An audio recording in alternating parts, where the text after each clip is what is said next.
Hey, everybody. So, moving on, we're going to now talk about governance and the public sector, and especially administrative decision making. So, again, governance comes down to the question of who's in charge. And it's pretty muddy when you think about, um, the different aspects of who makes decisions in the government. So, ultimately, we like to think that the citizens are in charge.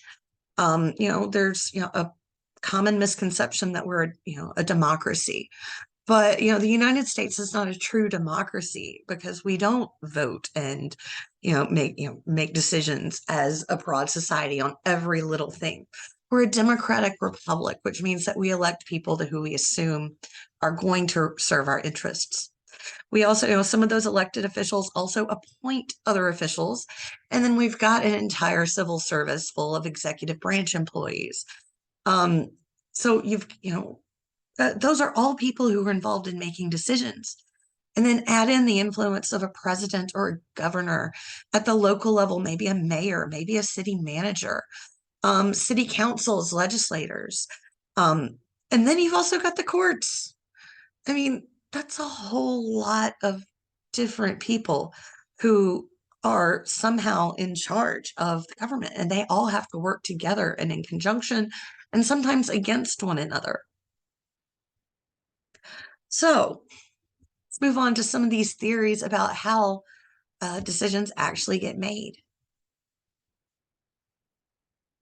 So there are a few different theories that are really helpful in thinking about um, how you're going to make a decision in the government.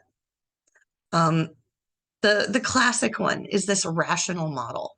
I mean, it uses economic type of thinking. So think doing a cost benefit analysis or something like that. But the problem with cost benefit analysis is that benefits and costs aren't always going to be something that you can quantify easily. Sometimes costs and benefits are going to be intangible things. And often, different people are going to give different importance to different costs or benefits. So it's not going to be as clear cut as you might think it is. And so we don't, the rational model is this nice ideal, but we really have to consider uh, what we call a theory of bounded rationality. Um, and, this is, you have to understand that you're not ever going to have complete information, that you're not going to be able to truly quantify every cost and every benefit. And so you can't also take as much time as you might need to make a truly rational decision. Um, so, there are bounds to how rational a human can be. And in the public sector, we think about, making, in collecting the information that you want to make a decision, you're going to satisfy. And so what that is being satisfied that the information you have is sufficient, that it will suffice. So it's a nice little portmanteau there. Um, you just have to have enough information to make a decision that's good enough. There's a really unfortunate phrase that you've probably heard, good enough for government work. It's kind of a joke. But sometimes in accumulating information to make a decision, satisficing really has to be good enough for government work. Um, this is really similar, but a bit different from an incrementalism model. This is the idea that you've got a status quo and you're never going to see really big sweeping changes, no matter how amazing the benefits versus the costs might be. This is the idea that um, you have to make just small changes as they're politically feasible, and that's kind of all that there will ever be. Yeah, sometimes this does overlap with satisficing, but it's also more of being bounded by the political realities, especially in a world where bipartisanship is no longer something that is practical or achievable in with the state of current politics. Um, there's also this garbage can model, and I really like this one. It's the idea that there are a lot of existing problems, and there are also a lot of existing potential solutions that are maybe looking for a problem. There are a lot of different participants in the process, and you kind of shake them together. And then what we call a policy window might happen to open, or the different problems and solutions might manage to converge. And there are these sometimes times of crisis, but sometimes just times of actual bipartisanship or opportunity, moments in society and history that can be capitalized on to actually get things done and match up some of these problems and solutions and affect change. And then there's the participatory model. This is a very grassroots sort of model. Um, you often see it really well reflected at the local level, but you also see some reflections of the participatory model still in the modern day Administrative Procedures Act. And because most decisions from the federal government are made at the administrative level, it's really important that we have procedures in order to make sure that everything's being handled fairly. So the Administrative Procedures Act of 1946, and yes, it was only in 1946 where we formalized some of these governance processes. This established the standards for federal rulemaking procedures. This says that your proposed rules have to be published in this document called the Federal Register. You can actually Google the Federal Register and go search for rules on any sort of topic or anything that interests you, or you can look up just all the new rules from certain departments or bureaus. And so, these rules offer opportunities for public comment, and sometimes that public comment results in actual changes to those proposed rules as a result.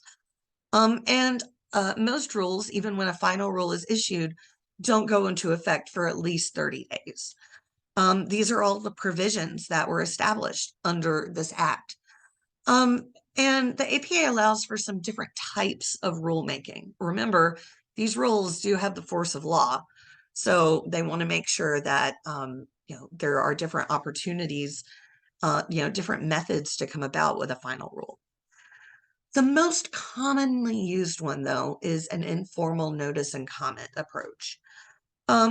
This is where you publish a proposed rule in the Federal Register and you give 60, 90 days, something like that, to accept comments on an issue and consider all of these comments, then make any necessary changes and issue a final rule. This rule is again published in the Federal Register as a final rule, and it goes into effect sometimes 30, 60, 90 days later and has the force of law.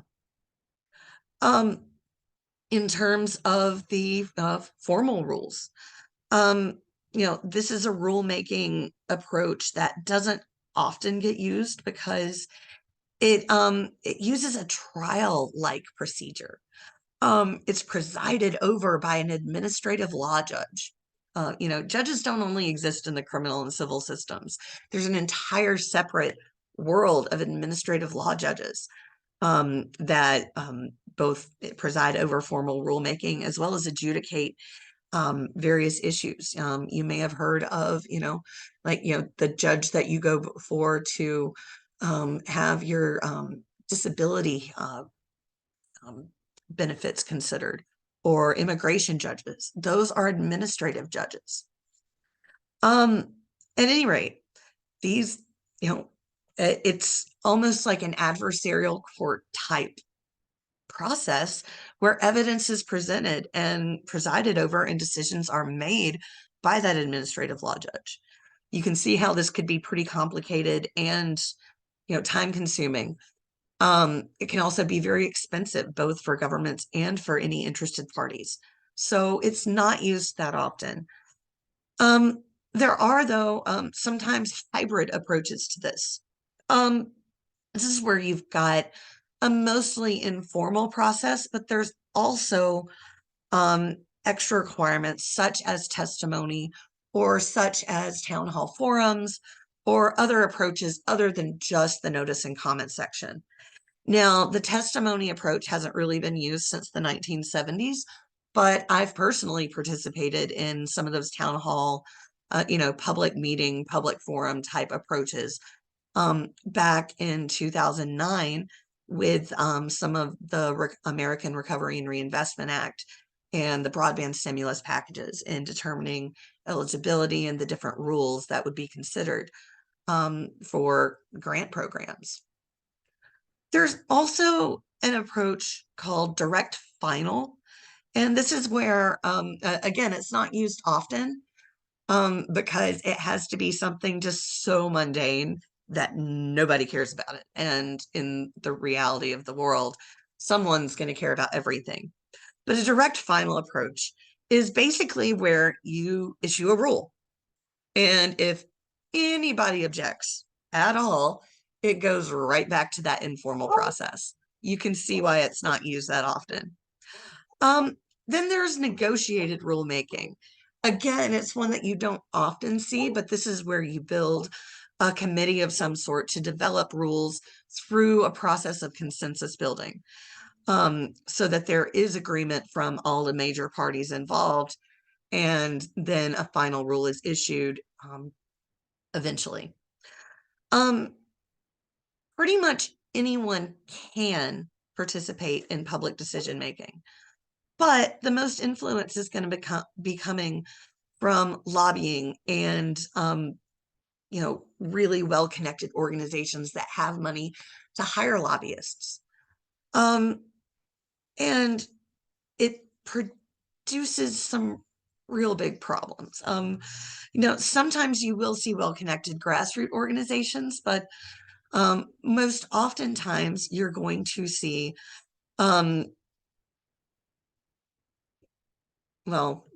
big lobbies, nonprofit organizations. And this leads me to the idea of what we call iron triangles and issue networks. Iron triangles are sort of the classic approach to thinking about the limitations of citizen influence and the ability of one person or a small group of individuals to make changes in how the government operates or in what the outcome of regulation might be. It's this idea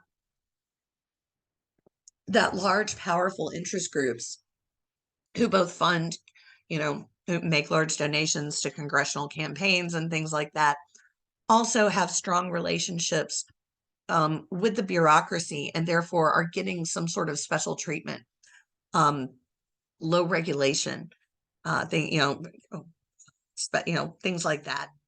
And so this friendly oversight, friendly legislation, to the interest groups and the different,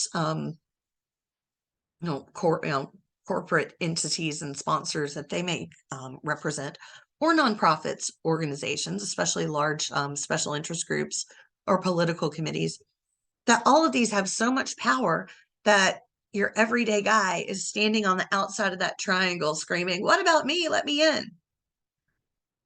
That's the classic way of thinking about it. These days, we use a little more nuanced approach and recognize that there are a lot of different groups, and some of them are small grassroots groups.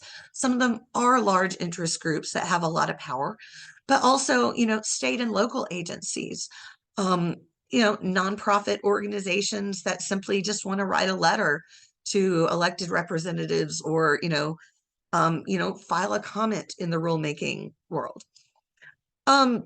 And so an issue network means that there are a lot of different people who are involved both at the core and more of the periphery of a policy issue. So if you think about, the iron triangle might be most of that core of, this image here of an issue network.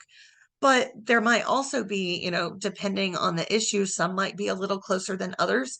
And you can see some of the arrows going back and forth. That's communication, that's relationships. That's, bringing in some interest. And so you can see that even though there is that core policy community, that in that broader oval, you might be able to get engagement and get influence from some of these broader people. Now, sometimes grassroots activism, um, going viral, stuff like that can be really effective. And in e-learning, you'll notice a link to a John Oliver video about net neutrality. Um, I know that, some folks always get alarmed by the idea that the FCC is in charge of regulating, things like how you use, or not how you use, actually, that's the thing, on like how the radios and signals from your phone operate. It's not about collecting and knowing what data you're using or anything like that. Although there was in the 2000s a lot of to do about warrantless wiretapping among some security agencies. But in general, the FCC is just a regulatory body. Um, and the FCC doesn't just look at, things like radio stations and the towers and making sure that, frequencies and things don't overlap and interfere with each other or interfere with someone's pacemaker or, medical devices, things like that. They also have been considering for a number of years whether to regulate the internet as a public utility. And they also, have issued some regulations on how, various internet service providers have to interact with one another.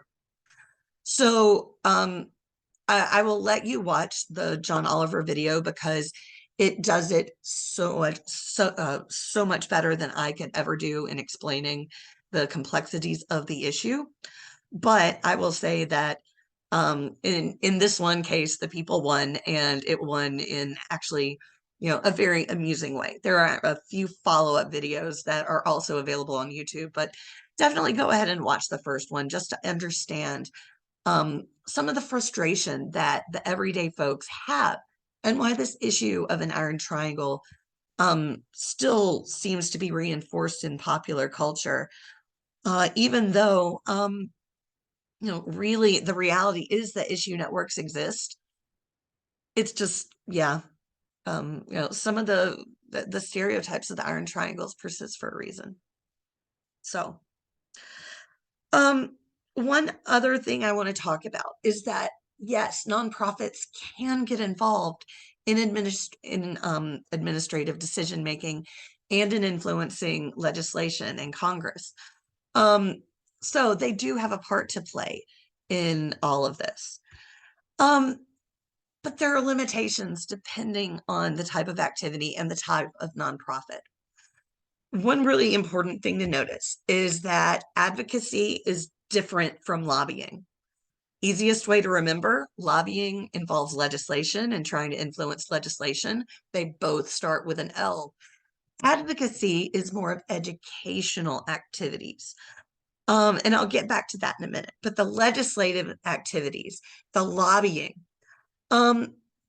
if you're a 501c3, you can involve in some lobbying as long as it's not what the IRS would consider a substantial part of your operations.